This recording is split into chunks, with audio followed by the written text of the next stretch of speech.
antibiotique là dans le truc, je mets le poisson à dormir. Voilà. Encore elle, aujourd'hui.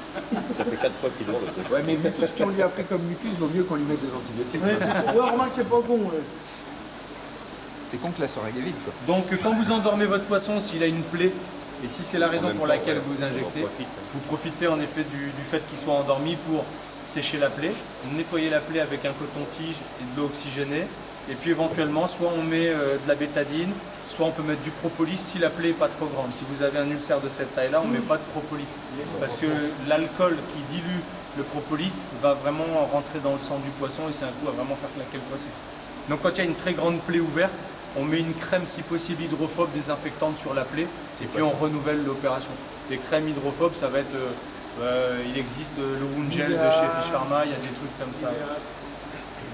Ça pourrait être à la limite au pire de la Nivea, par exemple. Est-ce qu'on peut utiliser de la bétadine? Tout à fait, de la bétadine c'est un bon nettoyage. Ah, je sais pas ce que c'est la bétadine. C'est la même chose, mais c'est bétadine. Et c'est quoi? C'est la bétadine mais en veto.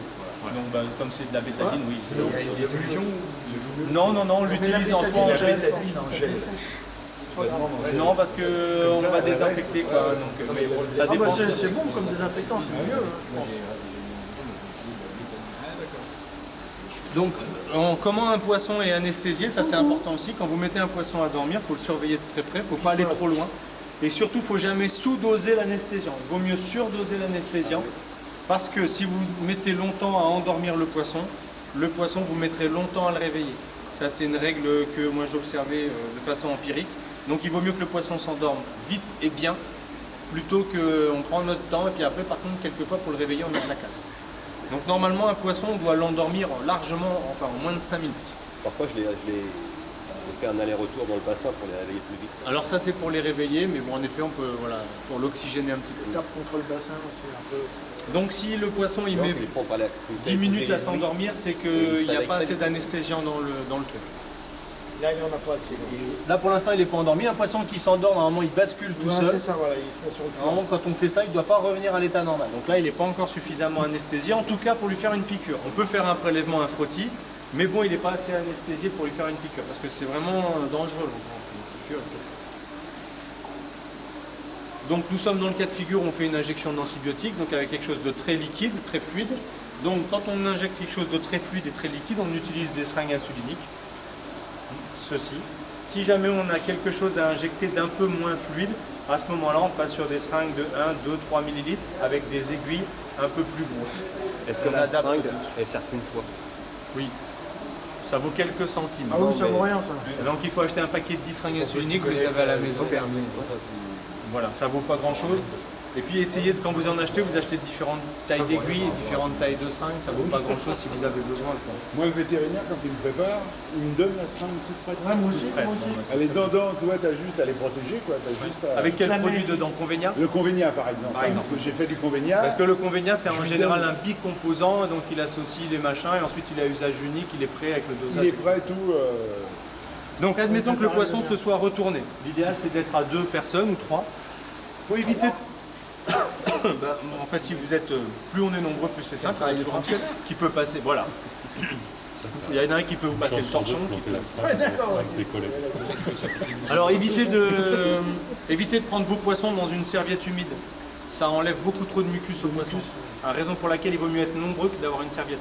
Parce qu'en effet, tout seul, facile. On prend le poisson, une grande serviette de bain qu'on trempe, on enroule le poisson là-dedans, c'est nickel, il bouge pas. Seulement quand vous le remettez dans l'eau, il a perdu 200 grammes de mucus, quoi, qu'il doit refabriquer complètement. 15 jours de travail pour refaire du mucus sans grossir. Donc vous avez fait une injection d'antibiotiques, c'est super, mais le poisson il doit reconstituer l'intégralité de son mucus. Mais pourquoi l'enrouler dans une serviette? Parce que c'est quelque chose... Non mais, je force le trait un petit peu pour vous dire ça sert à rien de... Non, mais moi je le faisais, parce que pour moi la serviette humide, tu gardais le poisson humide. Exactement, et puis même les professionnels, on l'a aussi souvent expliqué comme ça. Parce que j'ai caché les yeux. Voilà, exactement, mais en pisciculture... Mais je pose simplement sur la serviette. Aussi parce qu'en pisciculture, c'est plutôt des techniques qui viennent de l'élevage aquacole. Et en pisciculture, on s'en fout un petit peu que le poisson il perd son mucus. En pisciculture, on nous montre à l'école, voilà, vous prenez votre poisson, vous l'enroulez dans un torchon, vous faites comme ça, etc. Seulement nous aussi, on s'adapte un petit peu à une coille, à un poisson, etc. Un sac plastique serait plus approprié. En effet, moi je préfère travailler quand on a un grand poisson sur un sac à carpe ou un tapis de réception. Justement, les trucs à carpe là, Ouais, pour les pêcheurs de. C'est bien ça? C'est nickel, c'est Ouais, vraiment bien. un grand sac Faut bien poubelle. le mouiller. Si vous n'avez pas, vous prenez un des bowls que vous avez, que vous mouillez légèrement, vous laissez ça d'eau, et puis vous le mettez à sec et vous posez votre poisson dans le fond du bowl. Il ne va pas s'abîmer le poisson. Ou un Et en grand plus, sac poubelle plastique. voilà, quelque chose qui ne va pas lui tirer le mucus. Si tu le loupes, Mais les t'as machins juste à pour fermer les le sac. carpistes là, c'est bien, il t'as de l'eau dedans au fond. Voilà. Dexter. Donc tous les moyens sont bons, mais évitez de l'abîmer, de lui tirer du mucus, etc. Ensuite, quand vous avez le poisson qui est anesthésié, Il n'y est pas du tout celui-là. par contre. non, il n'est pas encore, il n'est pas prêt, mais admettons. Admettons. Bon, ensuite, il y a quelqu'un qui vous tient le poisson comme ça. D'accord. Ensuite, Tu vous vois que prenez t'es votre... comme un dentiste, tu les soignes avant qu'ils soient anesthésiés. Faut qu'il lève la main s'il a mal. Donc ensuite, la carpe, il y a quelqu'un qui vous la tient comme ça. Si possible, en effet, vous, non, mais bien sûr, vous êtes deux. Donc il y en a un qui tient le poisson comme ceci, qui lui cache les yeux. Faut pas qu'elle vous la seringue. Voilà, Pas comme qu'elle vous voit les dites, ça. C'est comme les On va enfants. pas la seringue. Vous adaptez, hein. Et ensuite, la personne qui a les deux mains libres, ou vous, hein, vous prenez donc je vous le disais, moi, l'endroit que je conseille le plus facilement, il y a plein d'endroits. En effet, on peut piquer là, on peut piquer là, on peut piquer à plein d'endroits. Seulement sur les carpes, là, je déconseille de piquer là. Ici on peut pas. Non. Non mais par ici. Là. Ah ben non, entre Tous là les et là, organes, Faut pas. c'est là où on est dans le péritoine, tout de suite vers les... Non, jamais. Mais il y a plein d'endroits... C'est pour ça qu'ils sont morts les poissons. Faut pas piquer là. Il faut savoir que toutes les injections que vous ferez, ce sont des injections, vous, intramusculaires. Jamais d'intrapéritonéal ou sous-cutané, des choses comme ça. Donc il faut être dans le muscle, assez profond, mais pas trop pour pas être dans le péritoine, la cavité où il y a tous les organes, d'accord? Donc la raison pour laquelle je vous fais pas piquer dessus, c'est parce que des fois on peut créer des lésions, et puis péter une écaille, ou abîmer le poisson, et puis enlever des choses, etc.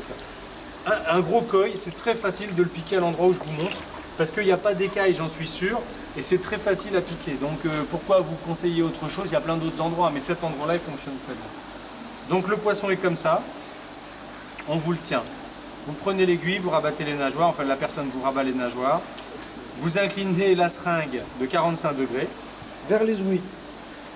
45 degrés, c'est vers la queue plutôt. Non. Ouais non mais je veux dire l'aiguille. L'aiguille. Ah ben, on va piquer là, hein. Ouais. D'accord? Donc on incline la seringue de 45 degrés vers l'arrière. L'aiguille est vers les ouïes. Tout à fait, hein. On va piquer donc juste là, à l'avant, en plein milieu de la masse musculaire. Là on le voit pas, c'est pas très proéminent, mais sur une carte, sur un koi, vous allez voir, Il y a de la cet viande. endroit-là, il est comme ça, voire il peut être comme ça, quand on injecte un gros poisson. Et rarement il est plus petit que ça, hein. Donc on a une belle, on a un truc qui ressemble à ça ici devant, et en plein milieu, on va piquer dedans en plein milieu avec une incidence de 45 degrés vers l'arrière. Comme ça, tac, et on va rentrer dans un poisson à partir de 30 cm, 25 cm. On va rentrer l'intégralité de l'aiguille d'une seringue insulinique, à savoir environ 12 mm, 13 mm, dans le muscle. Tac, on le rentre entièrement, franchement. Et quand ça vient en buter contre la peau, à ce moment-là, tout doucement, on va appuyer tout doucement, tout doucement, tout doucement. Et on va compter, on va vraiment prendre son temps. Parce que si on va vite, ça a tendance ici, quand vous allez l'enlever, à tout ressortir. Ah. Et ensuite, quand vous l'enlevez, tac, vous mettez le doigt dessus, Ah ouais. et vous faites ça pendant 30 secondes, 20 secondes. Ça suffit à ce que ça se referme, est-ce que le muscle reprenne le truc, Donc tu veux dire juste derrière la tâche, hein, ici là. dans le milieu de la boule de muscle. D'accord. Je ne vais pas le piquer parce que Non, ça non, serait un non. peu dégueulasse, mais vous imaginez la boule ici, on est bien au milieu, il n'y a pas d'écaille du tout. Et donc vous piquez là et vous enfoncez l'aiguille entièrement, dans un poisson à partir de 25. Si le poisson fait moins de 25, peut-être pas entier, d'accord? Donc celui-là, pareil. Dans celui-là, il fait 30 cm, mais la morphologie de la tanche est un peu différente, hein, c'est-à-dire qu'il y en a moins de muscles. Mais dans celui-là, je pourrais en effet le mettre entier. Parce que déjà, je sais que la morphologie de ce poisson permet, avec une incidence comme ça, de ne pas rentrer dans le péritoine. D'accord? En plein milieu, là devant, toc, on rentre, et on pique, et on rentre franchement, et ensuite on injecte. Tac, et une fois qu'on arrive au bout, on le retire, on masse, et le poisson, et c'est bon. C'est pas la peine pour une injection de ce type-là avec une seringue comme ça, de désinfecter avant de piquer.